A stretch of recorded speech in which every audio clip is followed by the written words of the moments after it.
Okay, here are the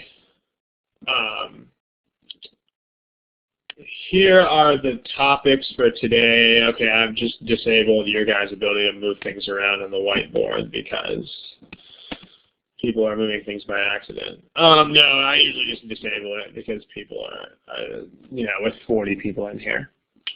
Stuff happens, don't worry.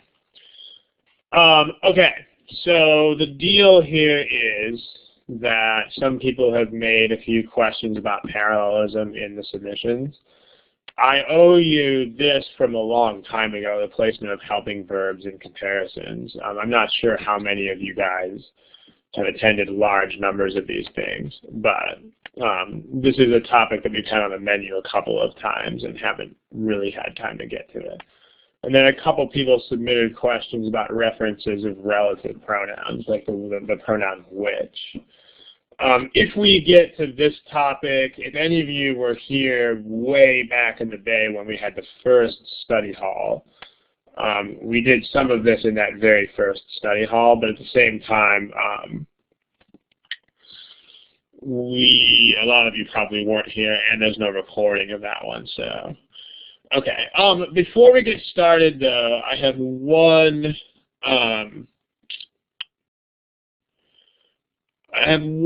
comment to make about the submissions, which I know we have done many of the submissions. You know, we've talked about the submissions before at a couple of the other study halls. But another note is this. Another note on submissions, besides the ones that we've already talked about. From before, we already know the following two things. We know that submissions shouldn't be personal. You know, you shouldn't submit your personal study plan for the study hall. Like, you shouldn't say, this is my score, and this is my test date, and what should be my personal study plan. That's what the general folder is for in the forum. So take those questions to the forum, post them in the general folder.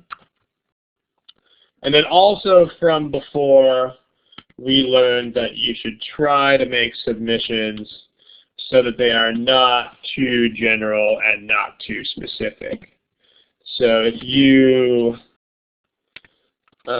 not too general, like some people submitted stuff like, you know, can you teach us geometry? Well, that's way too much material for a single study hall. Not too specific, like don't just ask about two answer choices of one problem. You know, or at least if you do, try to generalize the question. It's okay to ask about one particular problem with a couple of answer choices, but if you do that, then what you've got to make sure that you do is you generalize the question. So if you want to say, okay, I don't get between choice A and choice B here. Okay, so what we don't want to see is too specific. Would be something like, what's the difference between A and B on this problem? But a better way to do that would be, how do I tell A from B on this problem? And how do I do this sort of thing in general? So that's the difference in the question types that we're looking for. Okay, and then finally, most importantly, some of you guys are still not doing this. You must cite original sources for your problems. Okay, this means you have to cite where the problems are from, and this must be original, i.e. no forums. Some of you guys are saying, I got these problems from GMAT Club, or I got them from the Beat the GMAT forum. Those are not original sources because those are forums. Forum people don't write problems. They answer problems that already exist. So those are all secondhand. You've really got to cite original sources because there are copyright issues that we are constantly treading on one way or the other here. Okay, so this stuff we talked about before. Any questions about this? Smiley face if you guys understand all these things. Smiley faces. Okay. Good. Now the one new note on submissions is this.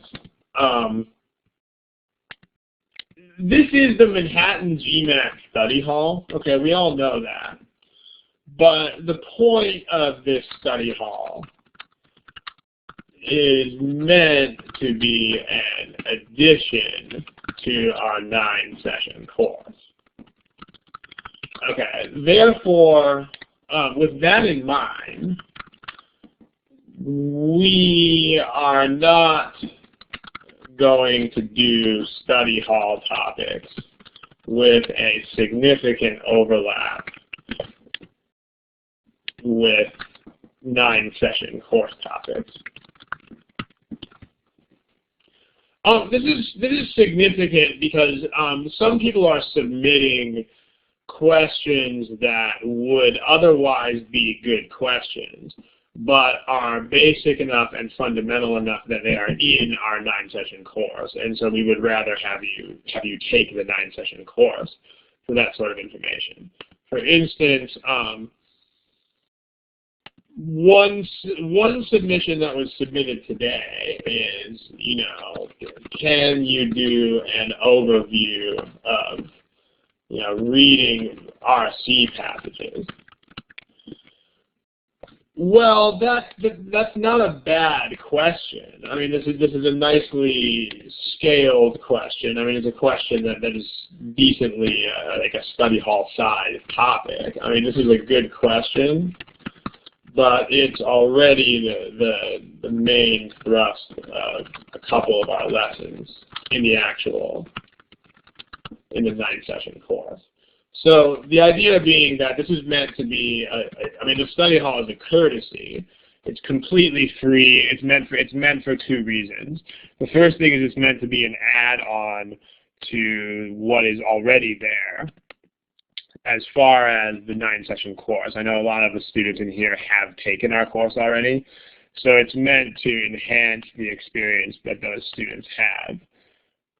But it's also meant to be, an attractive freebie for students who have not taken our course. But what we don't really want to do is to give away the entire course through the study hall. So for questions that are this basic, or questions that are this central or fundamental, the 9-session course, that's why it's there. So, I can tell you guys that kind of stuff, and then we'll go from there. I want to mention a couple of things. There's one problem that someone submitted, which is already in one of the previous study halls. One student, so if you're here, I don't remember who submitted it, but one student submitted especially versus specially as a problem. We actually covered this in the November 12th study hall. So if you are here, if the student who wrote that question is in the audience right now, then we covered this topic in the study hall for November 12th. So you can go back and watch the recording of that study hall, and it should be there. Okay, so just one more redux. This is the rules. About 8 or 9 minutes of just, this is the submissions. This stuff you knew before, but it's always worth reminding you of because some people are still submitting questions in violation of these guidelines. And also this, we're going to try to select topics in favor of things that are additions to or outside the standard 9-session course curriculum. Smiley face, if that makes any sense. And if you have any questions about that, go ahead and type in the text box. Okay, so with that said, let's go ahead and look at some of the examples of parallelism. we did have a little bit of a unit on parallelism before. So the first couple of slides are going to recap a little bit something that is in one of our previous study halls, but it's from a few months ago. And then we're going to build on more topics regarding parallelism as we go. So here's what we're going to do. Here's a slide. This is a drill where we're going to cover up all of these except for one. We're going to reveal them one at a time. Okay, I'm going to give you guys a polling window. All right, there are buttons on the top of the screen. All right, buttons at top left of the screen of your window. There should be a green check and a red X. Give me a smiley face if you guys see those buttons at the top left of your window. Okay, and give me the other face if you don't see them. Okay, so for each one of these, okay, a couple of non-smiley faces. They are at the very, very top left of your Illuminate window. Not this whiteboard window, but the entire window that the whole thing is in. So like way up there above the roster. Okay, so here's the deal. For each one of these, I want you to give me the green check if you think it is parallel and a red X if you think it is not parallel. So the first sentence is, this animal lives in grass and trees. By the way, you cannot see each other's responses, so don't be shy.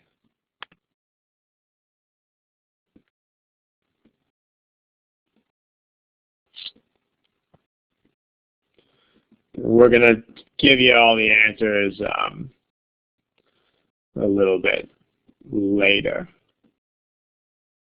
Okay, if you don't have an answer to this, a green check or a red X, go ahead and guess. Remember, the GMAT is something where you do have to answer everything.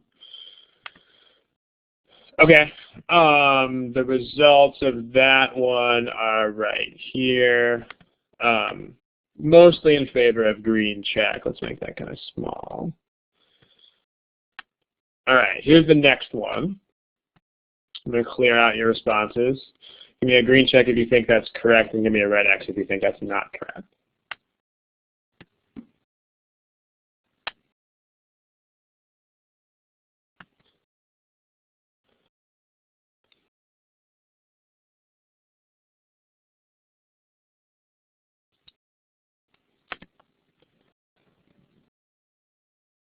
Okay, I'll give you a few more seconds to make that decision.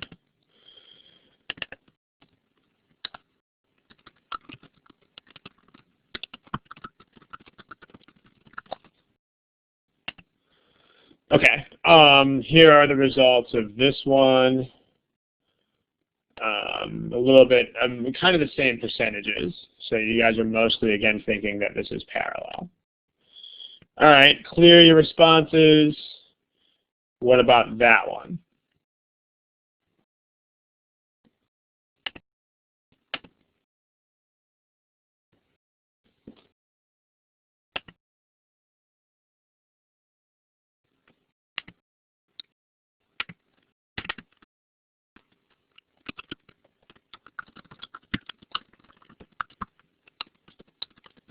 Okay, I'll give you a few more seconds to do that. All right, here's the polling results. Again, notice I'm not really telling you whether you guys are correct or not yet. We're going to do that at the end. So here are the statistics. Again, pretty consistent responses. Okay, that's what you guys said this time. Next one, here your answers are clear. Go ahead.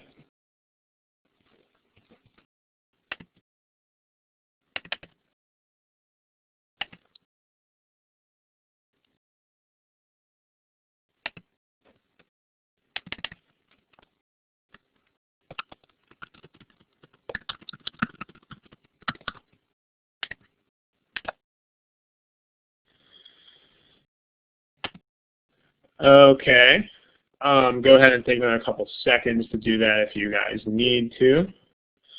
Here are the polling results. This one is significantly different. So here's your statistics. Let's resize that and get that to fit here. All right. Notice that you guys mostly said wrong. All right, go ahead and respond to that one. Your responses have been cleared.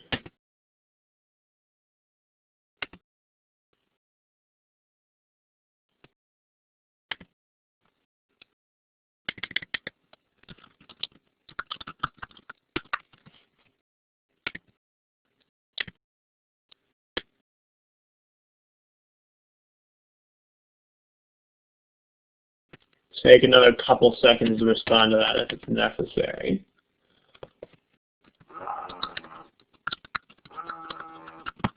Okay. Here are your polling responses to that one, and then we'll do one more. Here are your responses. Wait, whoa. That didn't work. Okay. Here they are. So you guys didn't like that one much either. And then let's do one more, which is the very last one. That's that one. Clear out your answers. Go to town.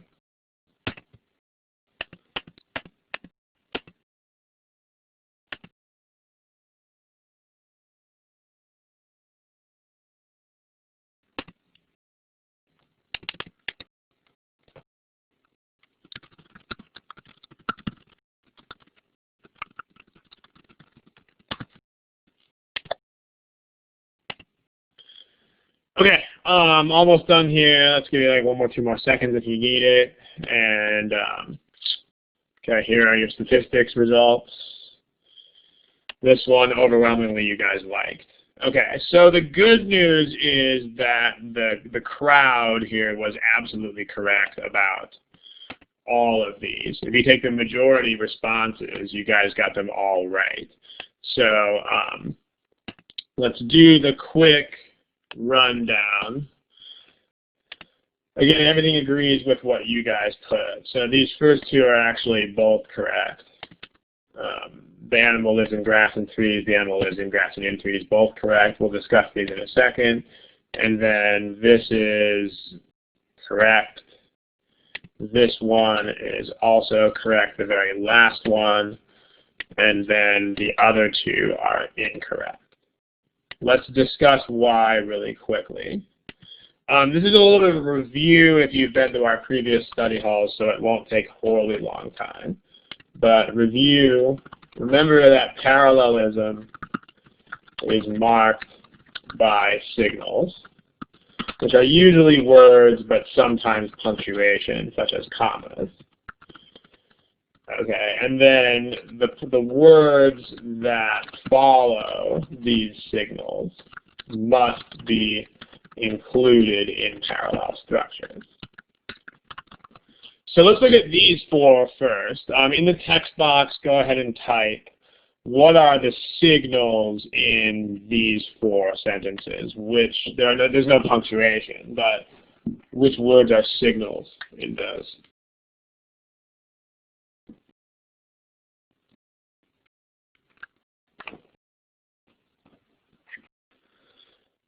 Okay, yeah, so you guys are starting to type it both and. Okay, so the signals are not just and, very important, super important. So in this case, it's both and, those are the signals. So in grass and in trees are not signals. Signals are the words that are boundaries of the parallel structures, not the actual parallel structures themselves. So again, smiley faces, in particular, if you were one of the ones who wrote grass and trees, but let me see smiley faces if you understand what we mean by signals here. They're the words that mark off the parallel structure. They're not the actual parallel structures themselves. So in particular, I'm looking for smiley faces from people who got this incorrect. Okay, smiley if you understand that both and are the parallel markers. Okay, so you got good. So when you do these 4, all you really have to do is just look at what follows the parallel signal. What kind of construction? What kind of constructions follows each signal? So this case, we're looking at in grass and in trees. Those are correct. That's why it's good. This is just grass, a noun, but this is in trees, which is not okay. Prepositional phrase. Those are not the same type of structure. In grass, trees, not parallel. Grass, trees, parallel. Okay, now let's revisit these because you guys didn't do quite as well at these ones. But let's take a look. The signal here is just and, not both. We don't have a both this time. So notice that the left-hand part here is not marked by a signal. So, whereas the right part is. So the right part is the one that's going to determine all of this here. Like, this is definitely trees. So as long as we find something over there that is parallel to this, then we're good. You can't decide that this is in grass because that's a random decision. So there's no justification for that. But this is trees. So what over here is parallel to trees? It's text box. What word over here is the structure that's parallel with this?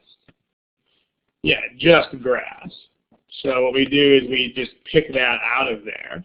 Because there's no signal, so we can pick out whatever we want as long as it works. So here is this and this.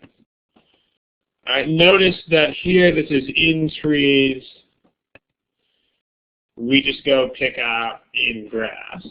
Again, there's no signal telling us where to start, so we just hand pick whatever is going to work.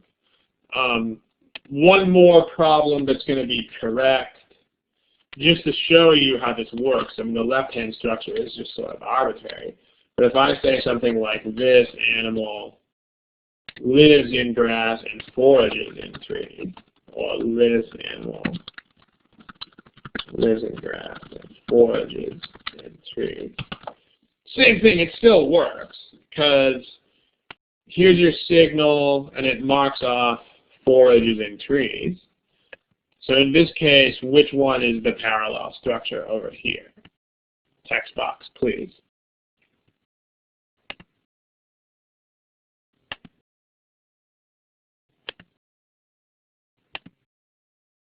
Yep, lives in, this time it's the whole thing, right? Lives in grass, not the entire thing, but verb in noun, activity in place. So this is the parallel structure. So, I mean, what's interesting here is that you may have to process parallelism from left to right to figure it out. Like, if there is no signal on the front, such as just and,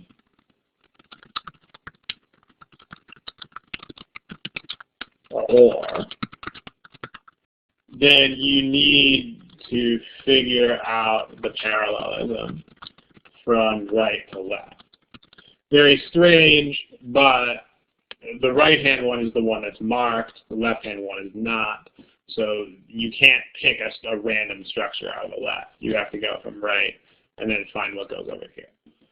Any questions about this? Smiley face, be ready to see a problem.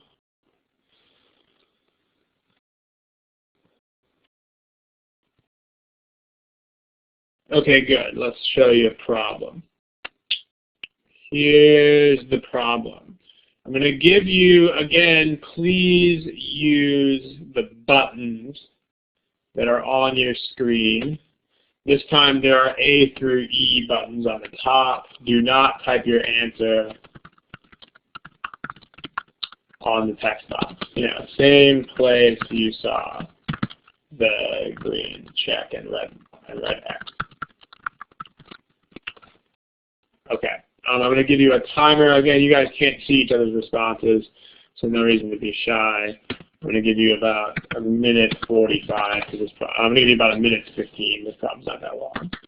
So, there you go. Go for it.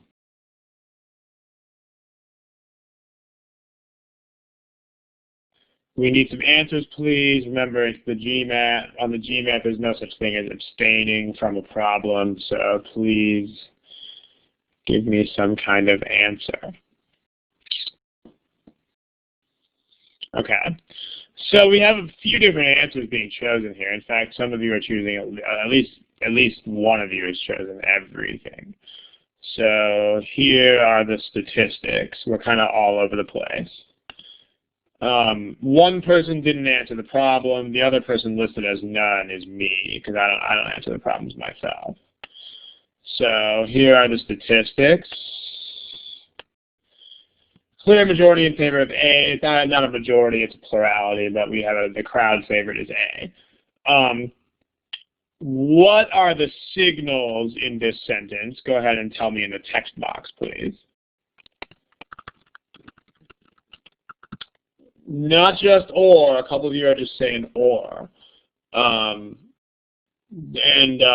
people who are saying just or are getting this incorrect. The signals are either and or.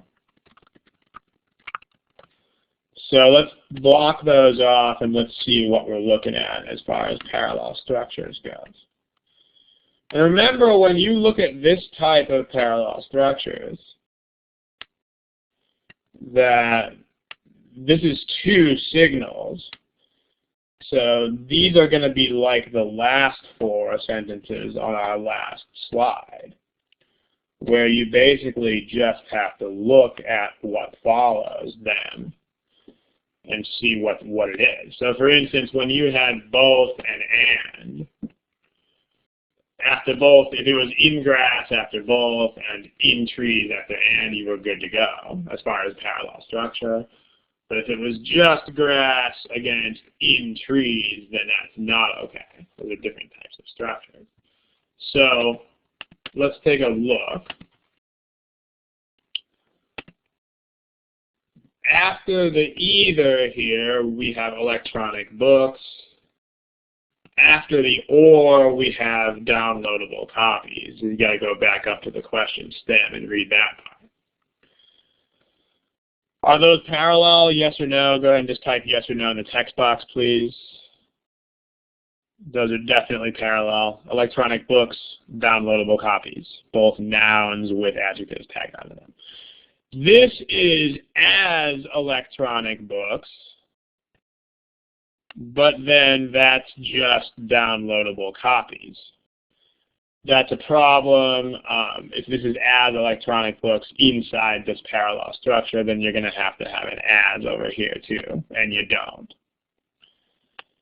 So that's incorrect. This is electronic books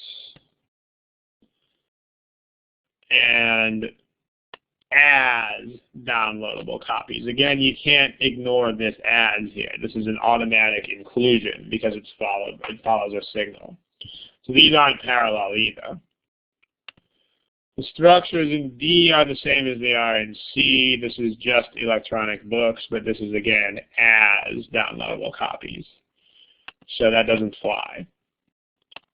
So as one poster has written, yes, only A and E have correctly parallel structures.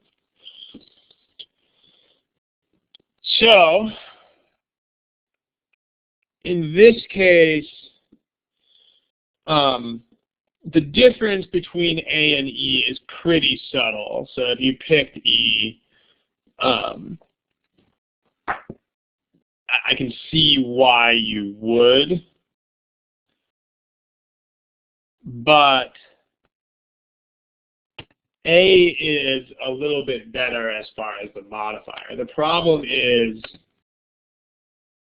with and is it's sort of an improper connector. Like if you connect two sentences with, or the clauses with and, then normally you are implying that unless other transition words are present,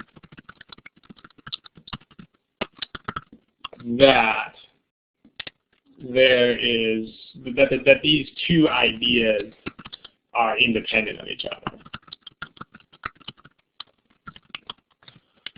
For instance, if you say something like, there was a great deal of traffic today, and I was late to work, then in the text box, why was I late to work?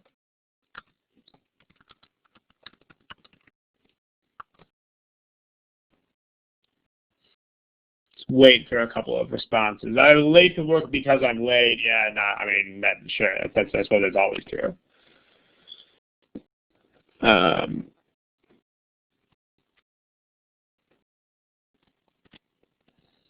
It's actually not because there's traffic. That was the response I was hoping to draw from some of you guys here. Yeah, no, if you say and as we just said, it implies a relative independence of these two statements. So we don't know why I was late to work, but we definitely know that the reason the traffic is not responsible for my being late. These are presented as two independent events. So give me a smiley face if this makes sense. The way we use and. If we just use and without any sort of other connectors here.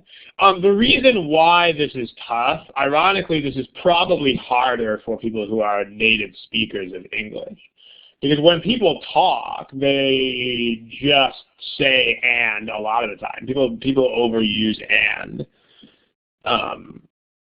all the time. Question, does it matter because a comma? Not really. The idea is still the same. It's two separate things. So, spoken language track. Okay, if I said something like this, though, if I said there was a great deal of traffic today, and thus I was late to work. Notice now I have this transition word, thus, which claims a relationship between these two events. So now the traffic made me late. So, but and by itself doesn't. And there's another official problem. There are several official problems that have this sort of fallacy. So if you've got,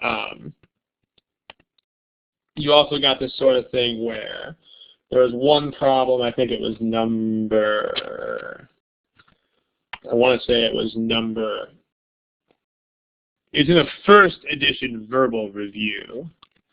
I want to say it was problem 55. So you can go take a look at that. I can't post the whole question here for copyright reasons. But if you want to reference first edition verbal review, number 55, you've got a wrong answer choice. Contains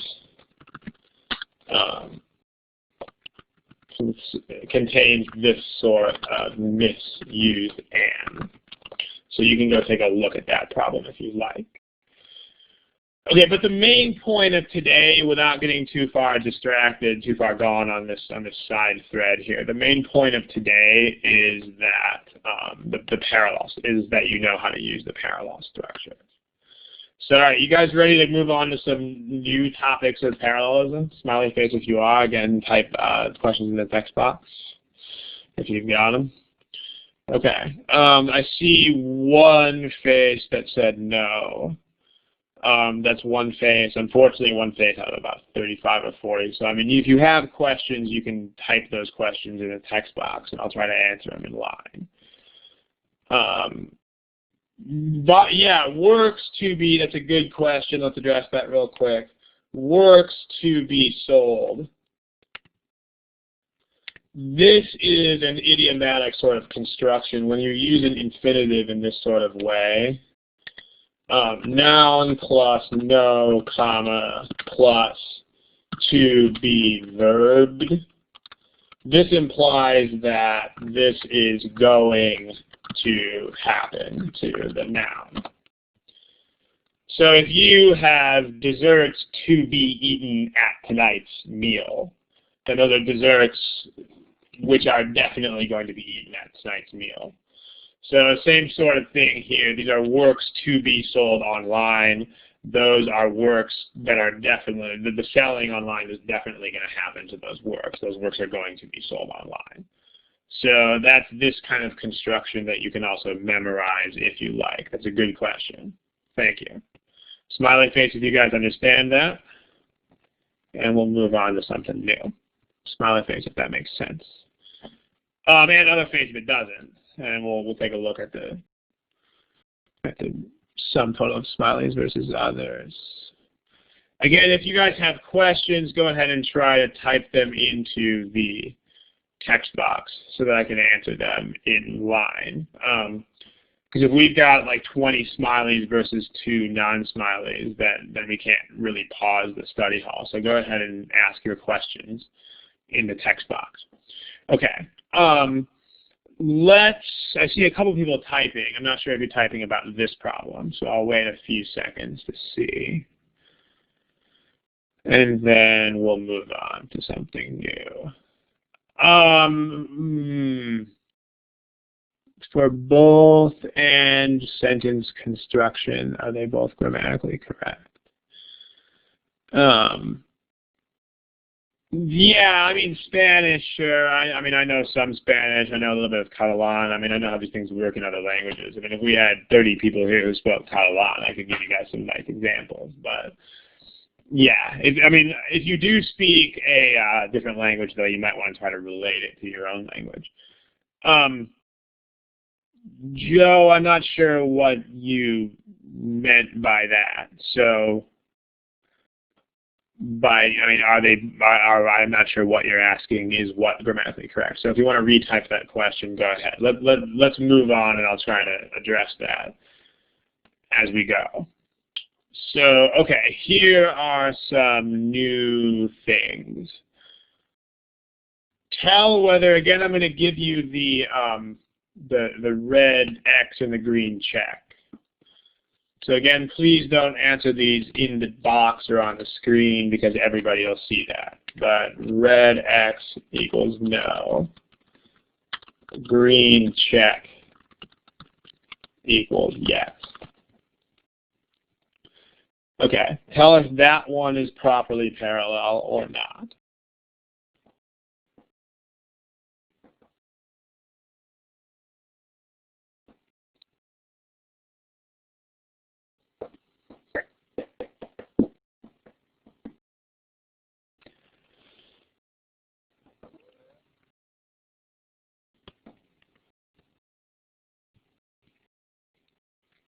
Okay, we still only have answers from about half of you.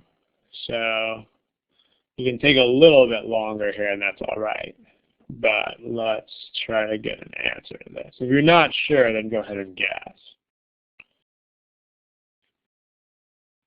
Okay, so most of you appeared to like that one. Here are your statistics. Let's do another one.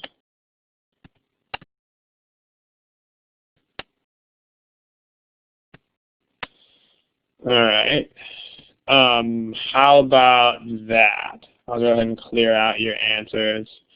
Guys who are typing by X and by Y, it goes either way. It's sort of like those first two examples on the animal sentences. You can say this animal lives in grass and trees, or in grass and in trees. So that's not a factor unless you have the word both in there.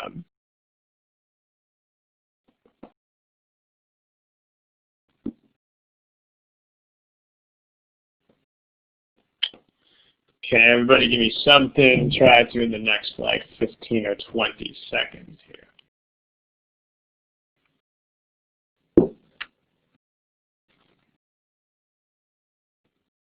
For some reason, the people in the last half of the alphabet seem to be answering these things a lot faster. It's interesting. Okay, mostly people whose names are starting with letters like A and C and D, they don't have answers yet. So 3, 2, 1. All right, here are your answers. Again, 4 people not answering. You guys have got to answer these in some way or another. Remember, that's how the test works. There's not an option not to. Okay, now try that one.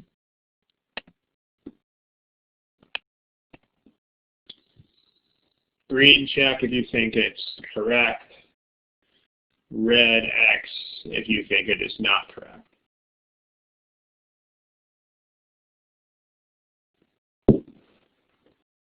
This is where it starts to get interesting.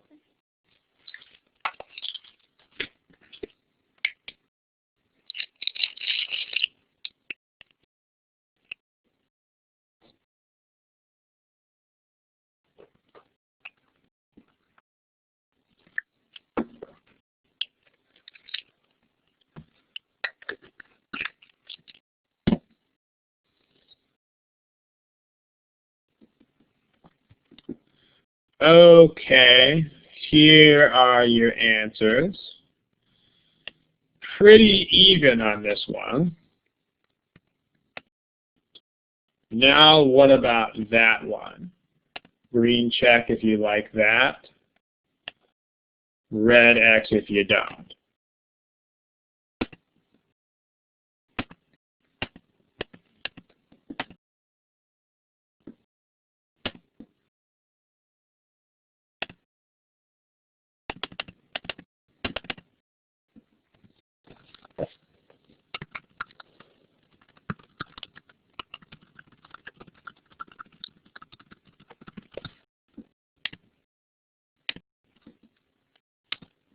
Okay, let's take a few more seconds for that if you guys need it.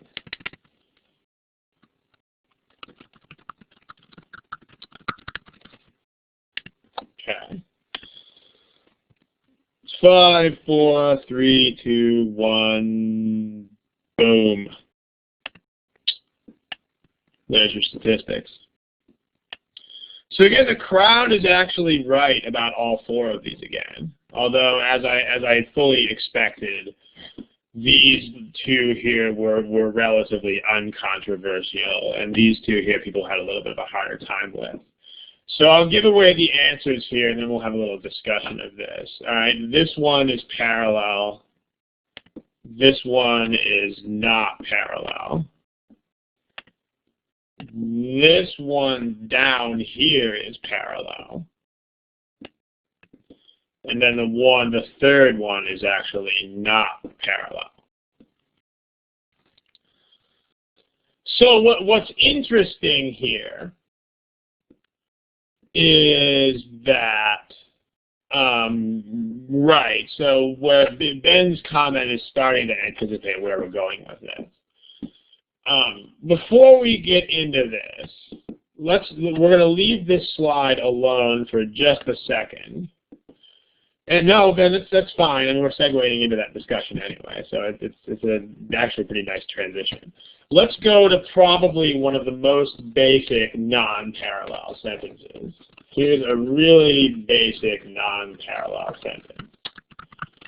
All right, I like reading and to lift weights. Okay, you guys probably all know that this is non-parallel because, okay, I mean, this is reading, here's your signal, and then this is to lift. I mean, this is a very silly sounding sentence. Right, so not parallel, right? But here's a really stupid sounding question that when you step back and think about it is not actually such a stupid question. The question is, why do we want these things to be parallel in the first place? Like, why should these words be parallel in the first place? See if anybody can answer that in the text box. Because some people tend to approach this from a way overly mechanical viewpoint here. Like, a lot of people just think that any words that are sitting there in the sentence should just be made parallel. Okay, what it is, yeah, it's what John and Tammy are starting to say. Some of you guys are just giving me mechanical reasons. The mechanical reasons don't answer this question. I mean, the mechanical things, when you're talking about this prepositions and stuff like that, conjunctions, verbs, ings, whatever. Like that tells me how to make them parallel once I know I'm supposed to. But how do I know that? I mean, one reason, true enough, one reason is you see the signal word and.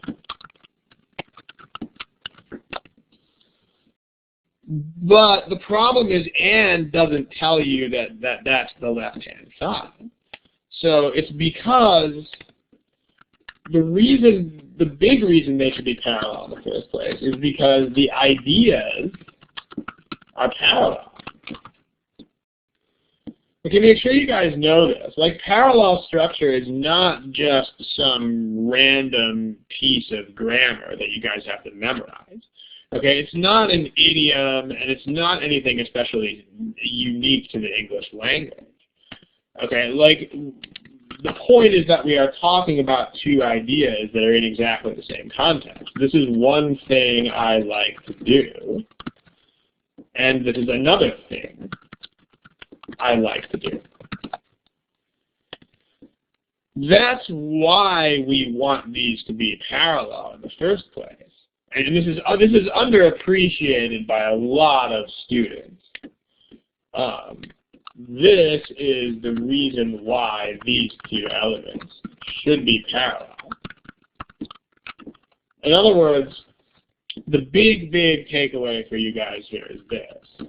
Okay, parallelism is not random.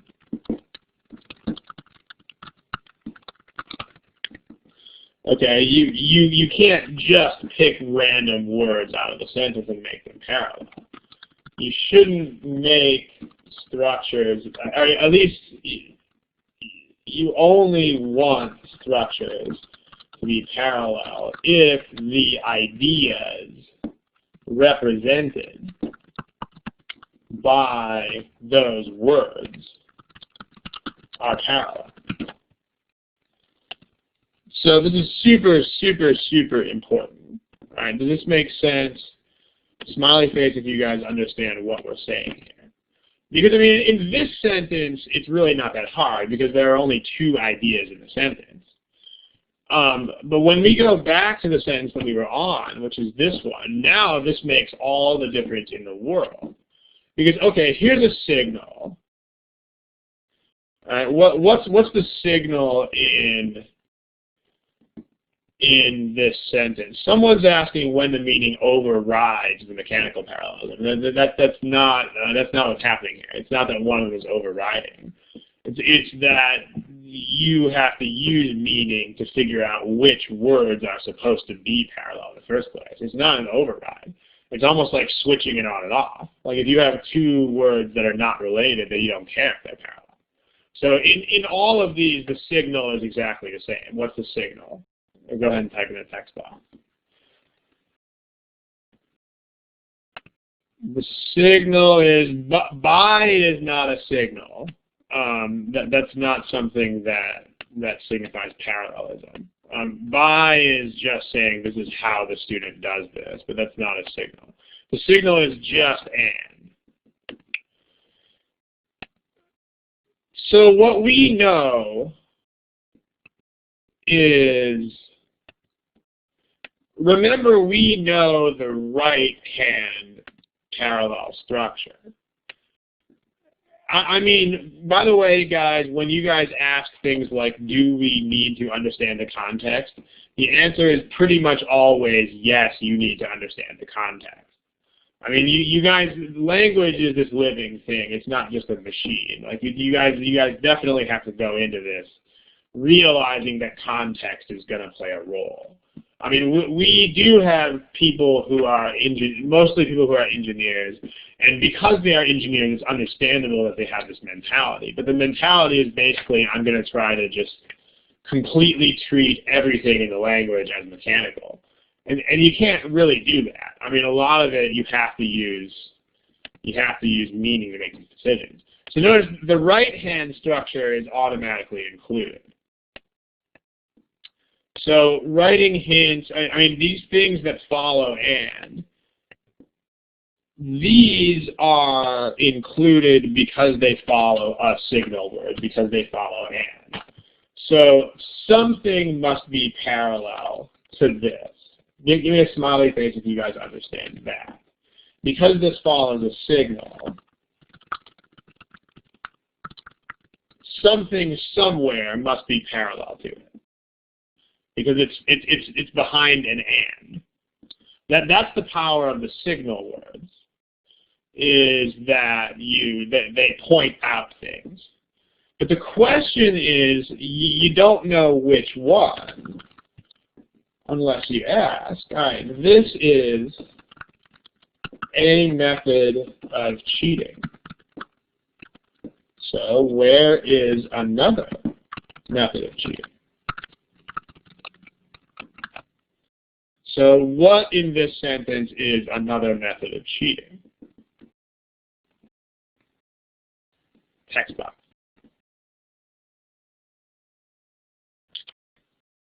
Copying other students' answers. So that's the only idea that is parallel to this one, is copying other students' answers. So that's how you process it. Okay, this word over here, cheats, we don't really care about this word.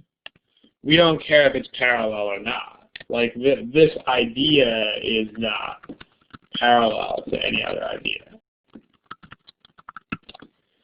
Tammy, if you're having trouble following, I'm trying to point and illustrate and type that stuff. So if typing is appearing somewhere, then that's the one that we're talking about. Or if you see lines or arrows or hands pointing at stuff. Okay. So the right-hand one's automatically included, because remember the rule for that is the words that follow the signals, whether you like it or not, they must be included. So there. All right. But then we got to look at it. So in this case, this is correctly parallel. Here, same issue, right? We're still asking ourselves, like, this is a method of cheating. Where is there another method of cheating? So if you ask that, that's this again. But that's a problem, because these are not parallel. Copying, right. So those don't have the same format, no matter what. Notice that cheats is written in a parallel structure, but we don't care, because it's not the right word, right? I mean, this word is fake parallel. It's actually irrelevant, since the idea is not parallel to anything.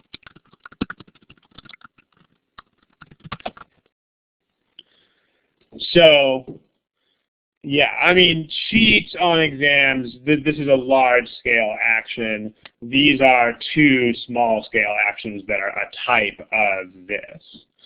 So this is a way of doing that. Parallel ideas are things that are like the same magnitude, same priority, same category, same type of thing. So if you cheat on exams by doing this, those shouldn't be parallel, because the priorities are different. One of the posters wrote, what if it was copies?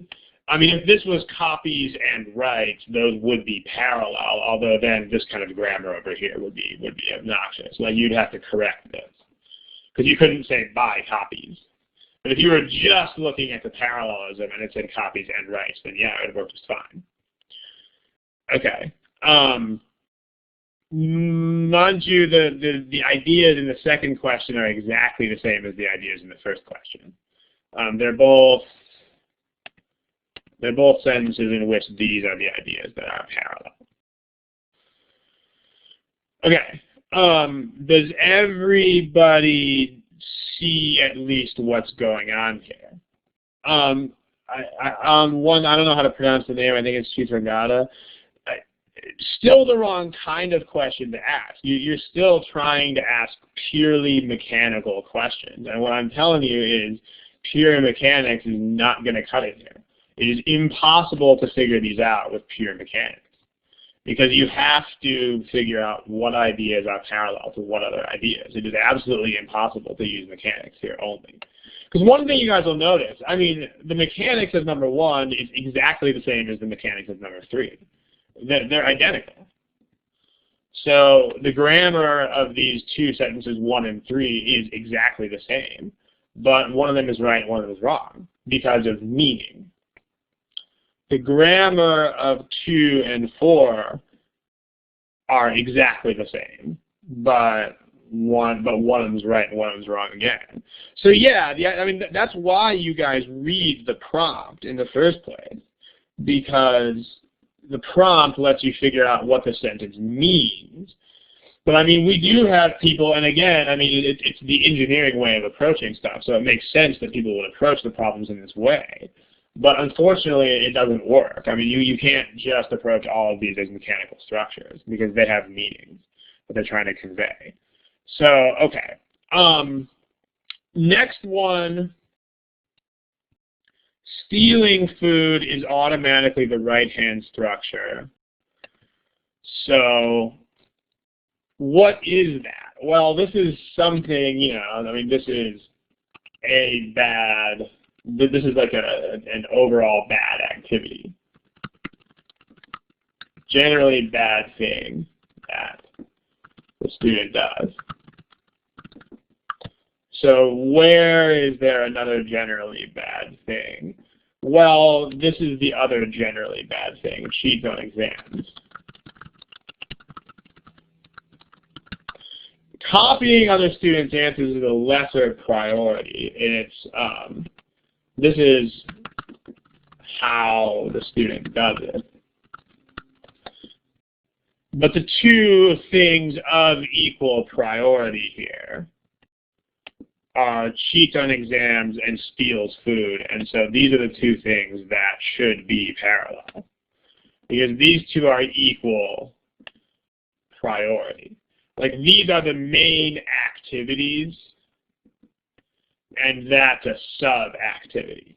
Like, the structure here, if these are parallel, and the ones that are parallel here,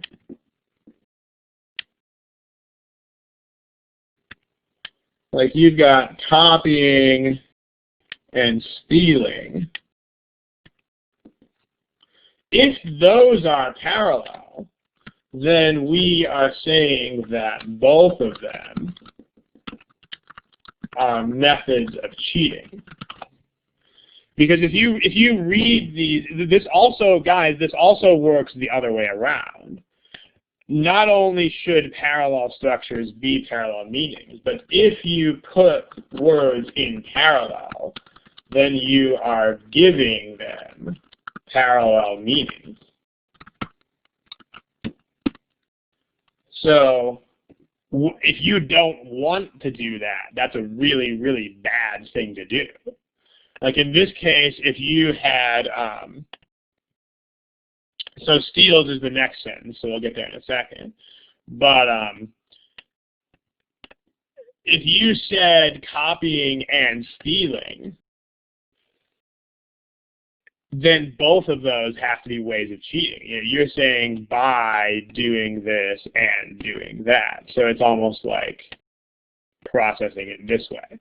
So the point is that these shouldn't be parallel structures. The short version of all of this long-winded discussion is that the ones that are supposed to be parallel are these.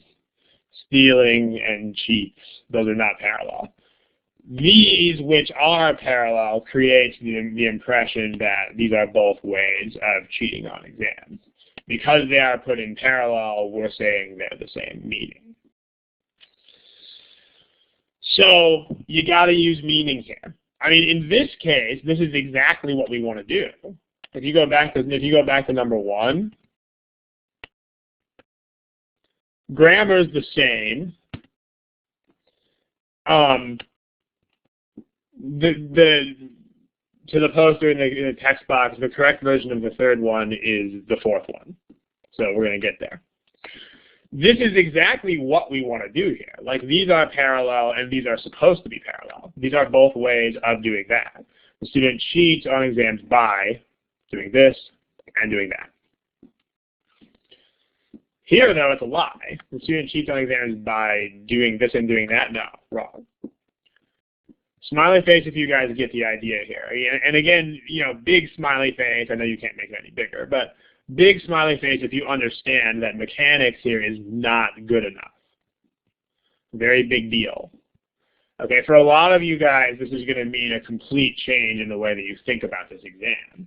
Because a lot of you guys are mechanics, and you can't just be a mechanics-only type. Okay, big smiley, there you go. So the student now here, this one, again, same sort of deal. The student cheats on exams. Here's how the student cheats on exams. In this case, no idea is parallel to this. So that's fine, right? This is one method of cheating, not parallel to anything else. So that's just a modifier, and then you're like, the student cheats on exams and steals food from the school cafeteria. So this is what we want. This is one thing that people tend to be better at in spoken language than in written language. People tend to be very good at getting down to the ideas and the meaning. By the way, this is why parallelism exists. Because all of those things, when you talk, you don't need perfectly parallel structures for this sort of thing, because you have tone of voice and you have all this other kind of stuff, so you don't have to bother, right? But we don't have tone of voice and we don't have inflection, we don't have any other stuff in written language, which is why we need to be so vehement about parallelism. So let's go ahead and look at a problem. Smiley face, you guys are ready to move on to a problem. Let's do a problem. This one's from GMAT Prep. Here's a GMAT Prep problem. Right here. Okay, I'm going to put A through E again in your text box. And as for the previous problem, please do not indicate your answer in the text box. Please use the A through E buttons at the top left of the screen. I'll give you guys about a minute and 20.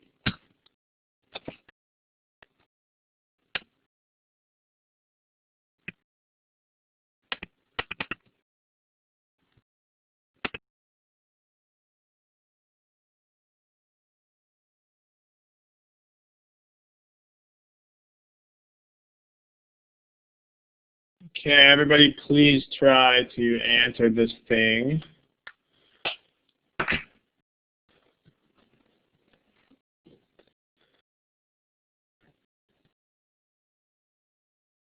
Okay, here are your, this is looking pretty good. Here's your polling results. There's still about 3 of you, 3 of you don't have answers yet. That was about a minute and a half. And that's not even counting the time before I put the timer on the screen. I don't know if any of you looked at it. So that is, you gotta try to be doing these in that much time or less. It might just mean that you're you're not using a systematic enough method of splitting or eliminating and so on. But mining, so okay, what ideas, here's an and. If you have this as an and, all right, then that would mean parallel structures. Whereas notice that 4 and 2 are not parallel structures, so don't go crazy here. All right, 4 and 2 are not parallel signals. So those are actually modifiers. So I mean, some people might have picked choice, might have not picked C, D, and E. You got to make sure you know not only what is a parallel signal, but also what is not a parallel signal. So what else is parallel in this problem, text box? Are there any other ideas that are parallel? Text box, if you guys know.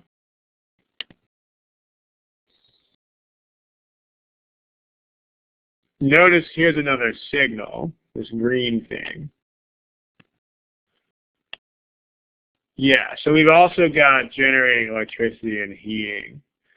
This is in all 5, so let's go after this one first. And then we'll worry about that stuff, if we even need to. Well, remember, you gotta do these right to left, because there's nothing on the there's no signal on the left-hand structure. So with these ones, you've got to proceed right to left. So this is a form of heat. Here's heating, here's 2 heat, here's 2 heat, here's 4 heating, and here's heat. Okay, now remember, you got to use meaning here. A couple of you guys said electricity and heating. What idea is parallel to heat or heating or whatever else, whatever other form of heat? So text box, what is the idea that is parallel to heating? Well, these are the consequences of this production of energy, these two things, right? Heating is one consequence of the increased energy. And here's another consequence. It's generating electricity. So, another consequence. These ideas over here at the other side of the sentence are not parallel to heating. So we're not looking at them right now. It's just generating electricity and heating homes. So right to left, this is heating. What do we need to, if this is heating, what has to be over here? Text box.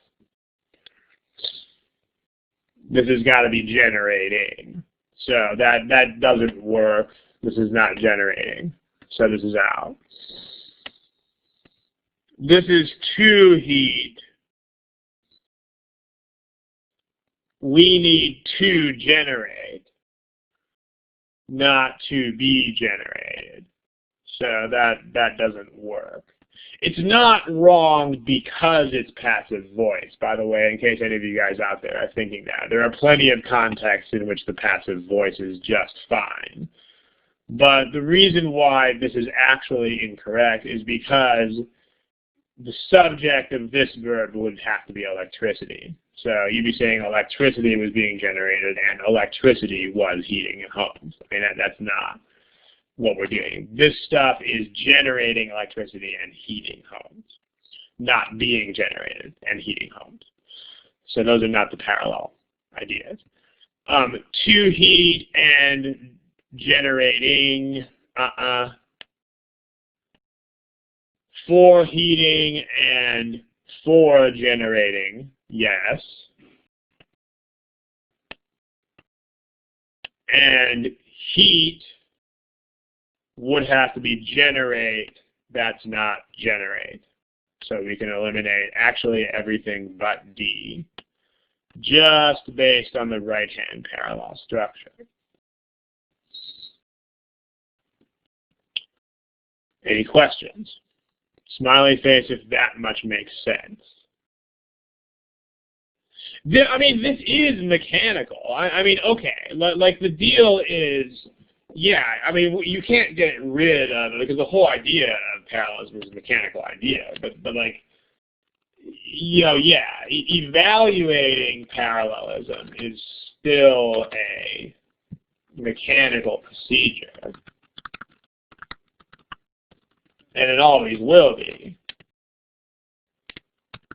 But you can't use the mechanical procedure until you know where you are supposed to use it. And that's what meaning is all about, right? Because you just have no idea where you're supposed to use this thing. I mean, it's like this problem. You know, I mean, these are all mechanical processes, but you don't know where to use them until you think about what we're trying to say here. So it's like having a tool. You know, I mean, this whole notion of right to left and signal words and all this other stuff is wonderful, but until we know what is supposed to be parallel, you can't use it. It's kind of like having a nice new drill that we buy. Well, until we know where we're supposed to drill a hole, we can't start drilling holes. So now let's talk about and. I also picked this problem because it ties into this other problem. If you remember this, what we said, yeah, Rajat's got it perfectly over there. If you connect two sentences or clauses with just and, then you're implying that the two ideas are relatively independent. So if you have this sentence, the problem is that mining and producing are not separate actions. So we actually don't want those. I mean, and producing are not separate actions of equal priority. So, number one, we shouldn't connect them with and. And number two, they don't have to be parallel, and probably shouldn't.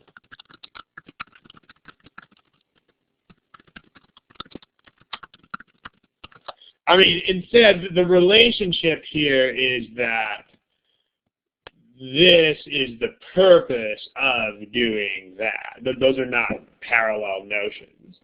Like if one thing is the reason that you are doing one other thing, then those aren't parallel anymore. Those become something where you'd want to use a modifier to express this action. So, yeah, that's Rajat, very good.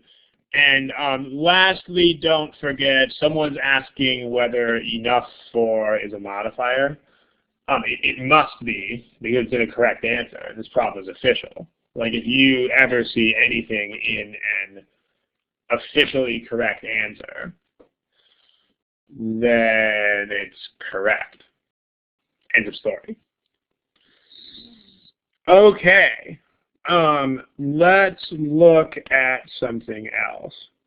Let's look at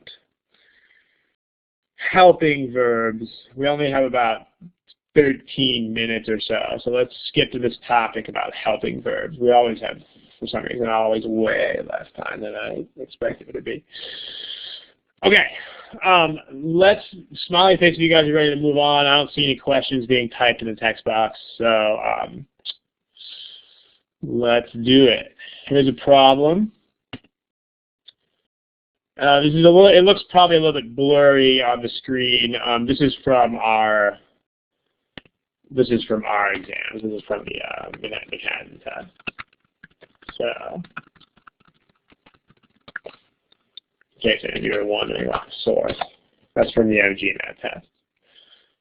So go for it. I'm going to clear your answers. This is a really short sentence, so I'm going to give you something like 50 seconds.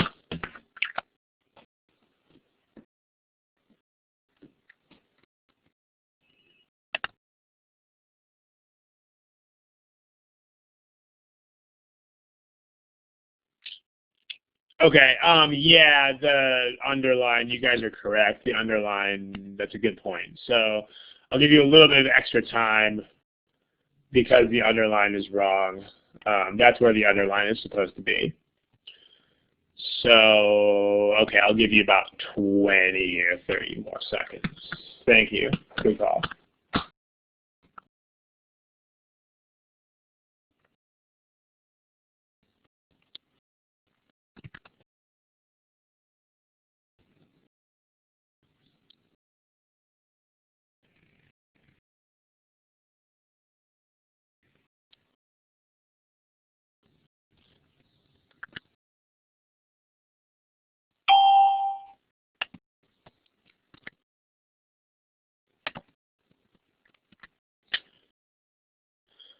Okay, let's get an answer here, please. Okay.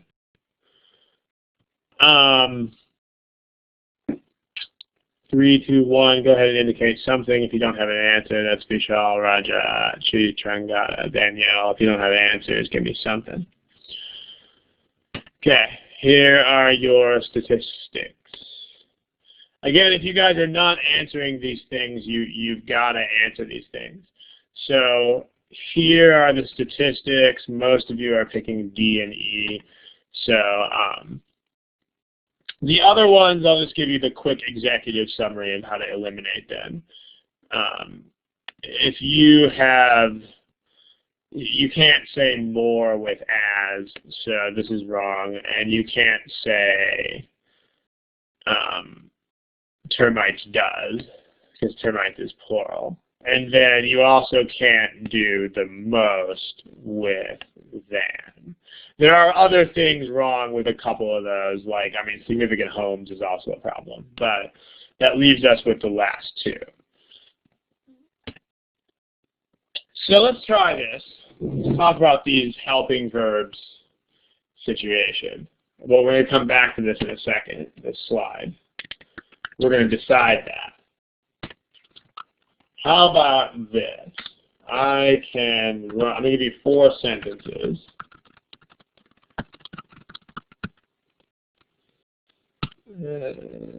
Try that one,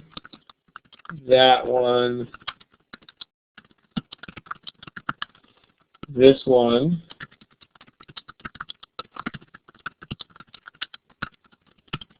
and this one.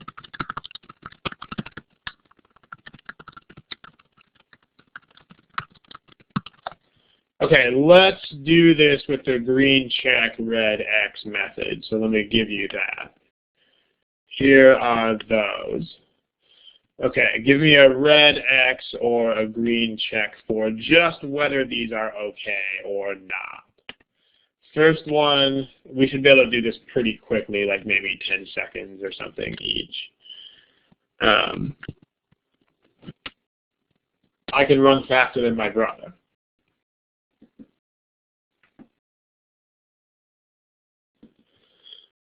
Everybody shouldn't be taking this long to decide, guys. Pick either you like that or you don't. Remember, a big part of survival on this test is if you are deliberating, just pick something. One of the worst things you can do here is deliberate. So, I mean, deliberation will absolutely destroy you. So here's what you guys said about that one. Okay, what about the second one? I'll clear out your answers. What about the second one?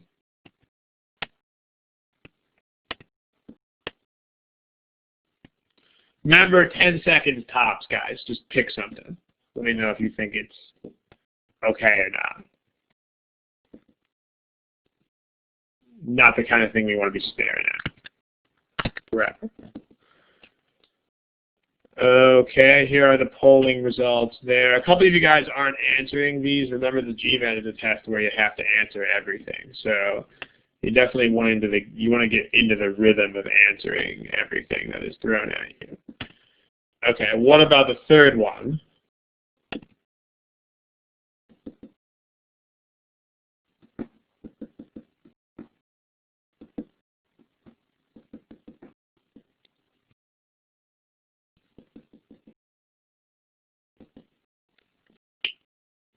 Okay. These are pretty good. Here's the statistics on that one. You guys didn't like that one. All right.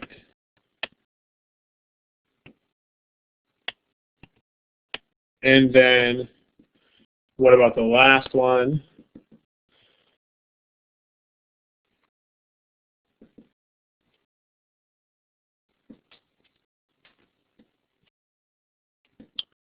Okay, everybody picks something. We still got a lot of no responses here. Okay. This one is, so far, of the people who are answering, this one is positively unanimous.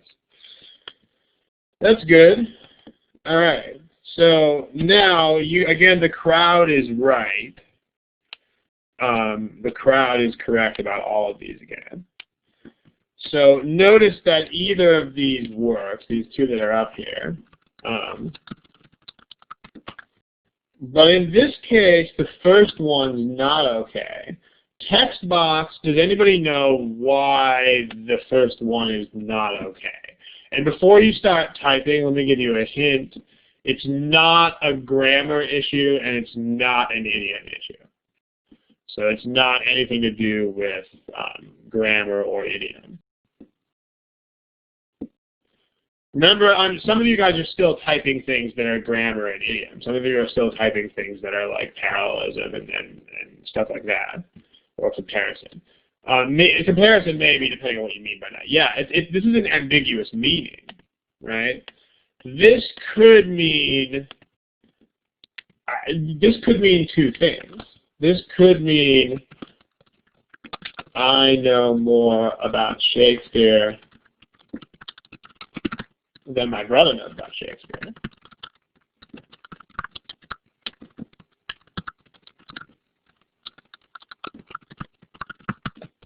That's one thing that it could mean. And the other thing that it could mean is I know more about Shakespeare than I know about my own brother. This could mean either of those things. I don't know. I have no idea which one it is. So therefore, it's ambiguous. There's nothing wrong with the grammar, because the grammar is basically the same as it is upstairs. But two meanings. So this is one meaning, which is correct. This one's not ambiguous. There are not two things that this means. I mean, this only means one thing. So this is not ambiguous. This is ambiguous. So the first question is, they're both correct. There's really no such thing as preferred in these kinds of things. I mean, it's either correct or it's incorrect. They're not going to make you choose between them. So when do you need when do you need the helping verbs? So I'll make a long story short because time is really starting to tick on us here. But when do I need helping verbs?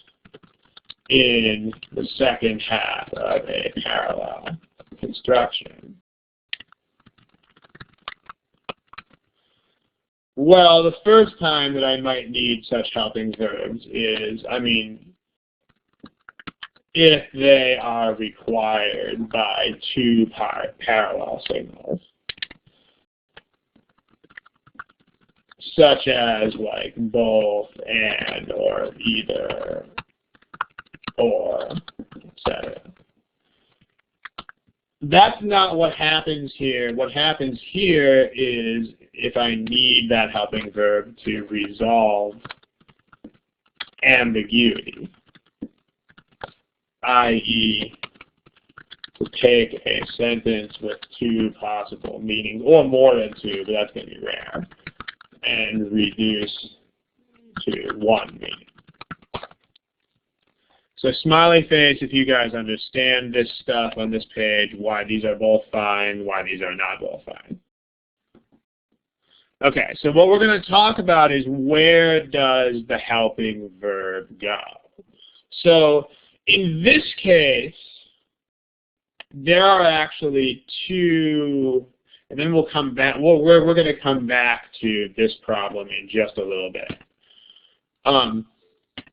So now we've figured out when do we need the helping verbs. We're not doing that today.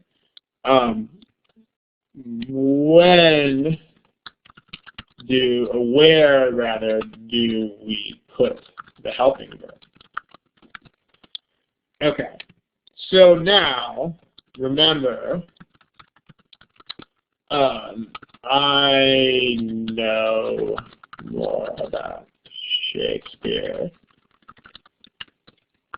than my brother is wrong. Because they're bigger. So now I'm going to give you 6 versions of this. 7 versions of this, believe it or not. And you guys are going to tell me what you think. So we're going to make this kind of small.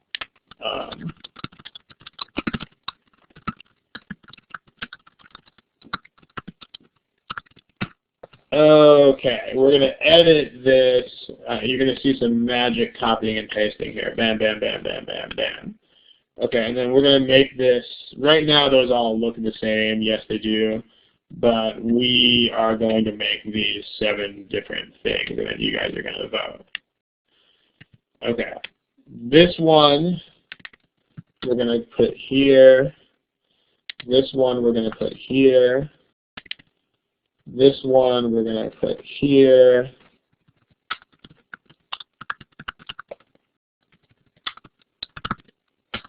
This one we're going to put here. This one we're going to do this.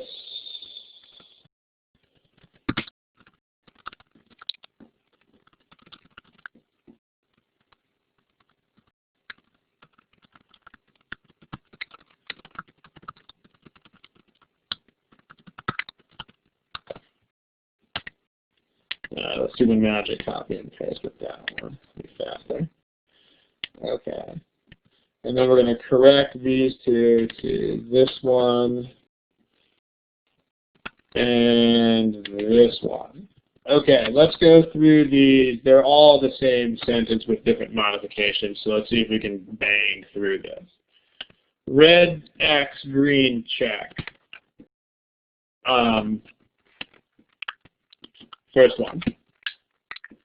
First one we know is correct because we saw that already. I mean, I told you it was correct.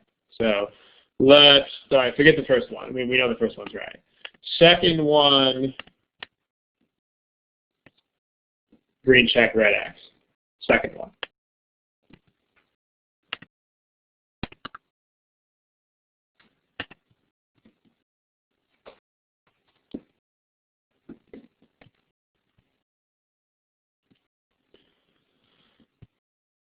Okay, I'm going to break the, well, no, let's see what you guys answer to these. So you wrote, okay, here are your polling answers. We need to wait a little bit less time here. So, but this one is what you guys said. You guys are split on this one. Okay. Third one, the one that's right here, what do you guys think?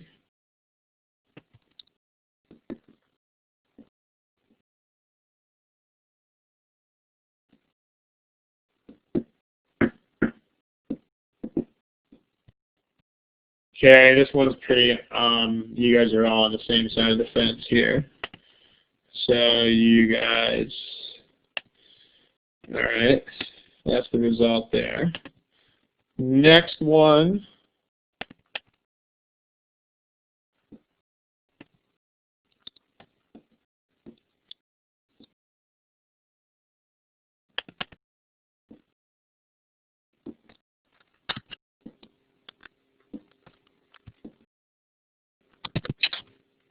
Okay, here's what you guys are saying. What you guys are saying is this. Okay, next one. That's that one. Fifth one. Cleared your answers. Fifth one.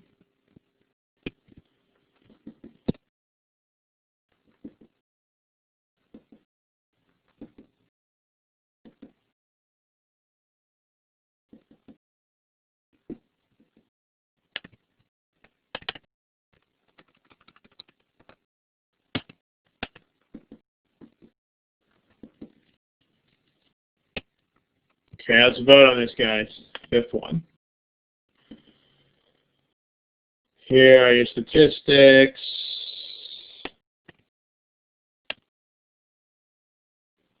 Okay. Next one.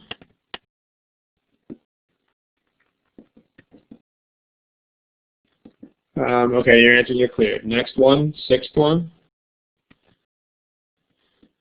If your answer was cleared, please enter it again.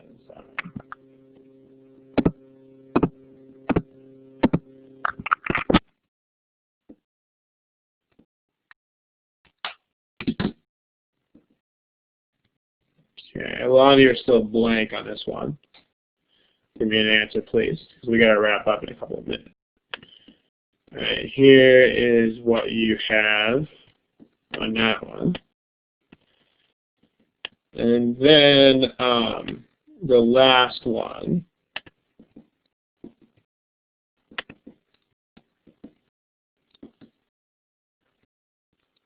Very last one. Green check, red hat.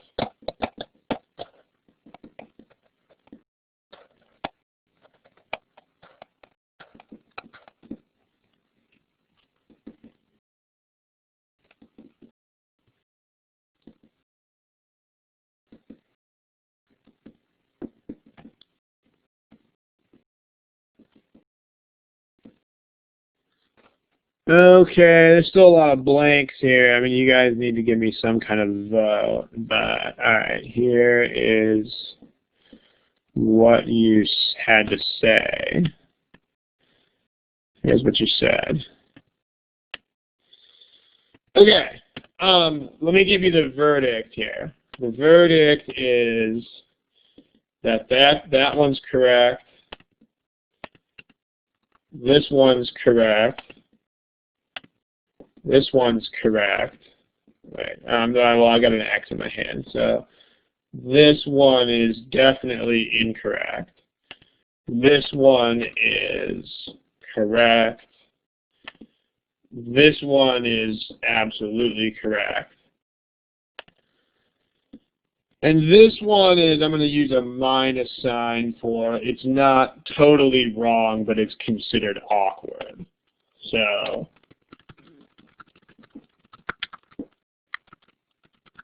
here's the rule. Okay, the first thing you got to realize, and we're going to make this quick here.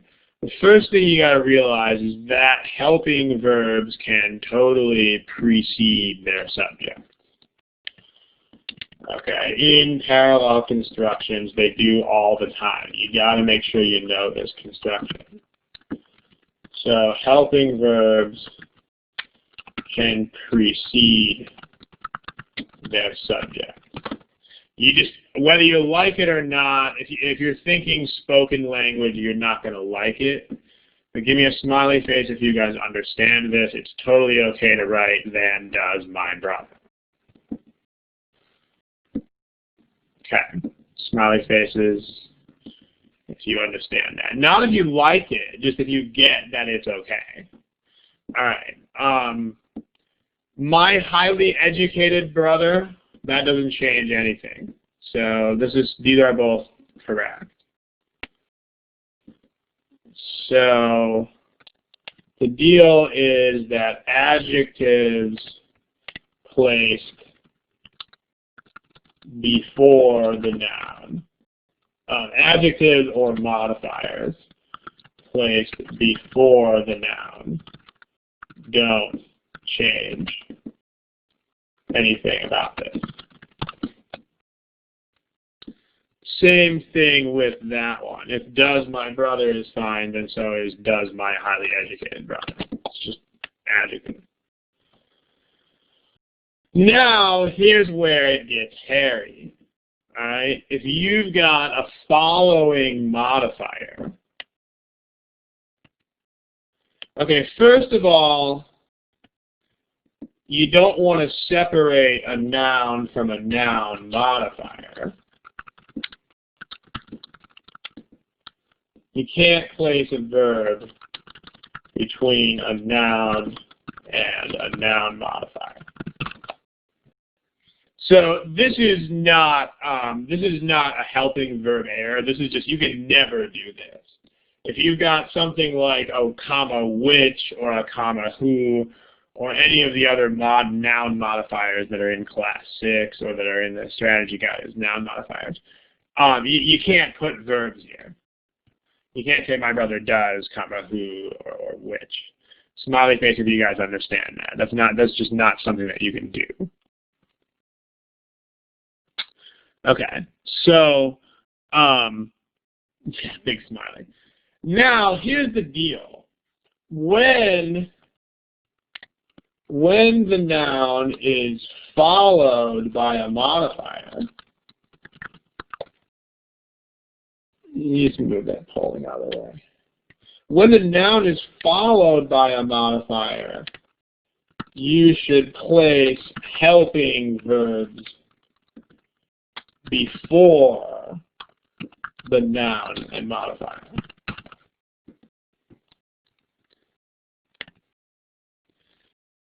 So, and it's considered awkward if you don't. Notice this is just helping verbs. Extremely, extremely, extremely important. We're not talking about other verbs. Helping verbs like, can, will, does, do, could, etc. Not action verbs. You cannot put action verbs in front of nouns. So, for example, I could say I know more about Shakespeare than my brother knows. I could not write I know more about Shakespeare than knows my brother. That would not be okay. But that's not what this unit is about. This unit is about helping verbs like these, verbs that go in front of other verbs. So here it's considered awkward if you separate. If the helping verb is separated from the noun by a following modifier, that's considered awkward.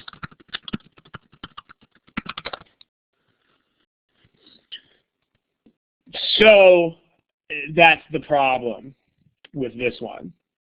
And if it's a modifier that doesn't have commas, it's absolutely fatal. It's absolutely wrong. Now notice that, again, notice the contrast. Notice that this is where you would put an action verb. If you had like knows, then you would have to put it here. But if it's a helping verb, you throw it in front. So let me use, I've been using purple for things that are correct, so let me keep doing that. There. And then, any questions? Smiley face if this stuff all makes sense. Smiley face, yes. You may not like it, but give me a smiley face if it makes sense to you. Okay. So here's the deal here. In this case, do we need the helping verb? Yes, because D is ambiguous. It could be termites do more damage to homes than they do to branches. In other words, the termites, or, that's supposed to say or, not on. Or, it could also mean that termites do more damage to homes than branches do to homes.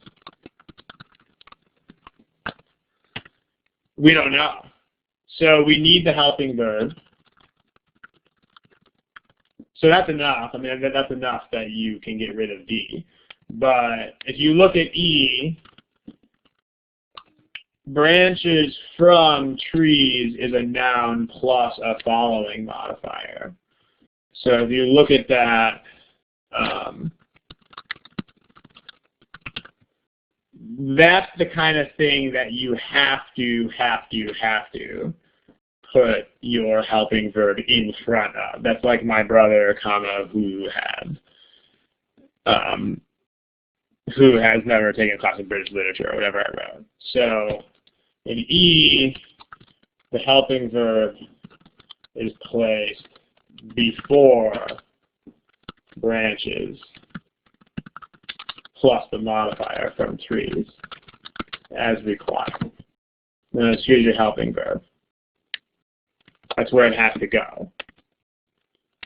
A choice saying then branches from trees do would be considered fatally awkward. Okay. Yeah, with awkwardness, they would probably also make it wrong in another way too, just so there wouldn't be endless fights breaking out over it. Like there wouldn't. You're not really gonna see things that are just awkward. Okay, we are 15 minutes over, and we've really got to kind of jam here.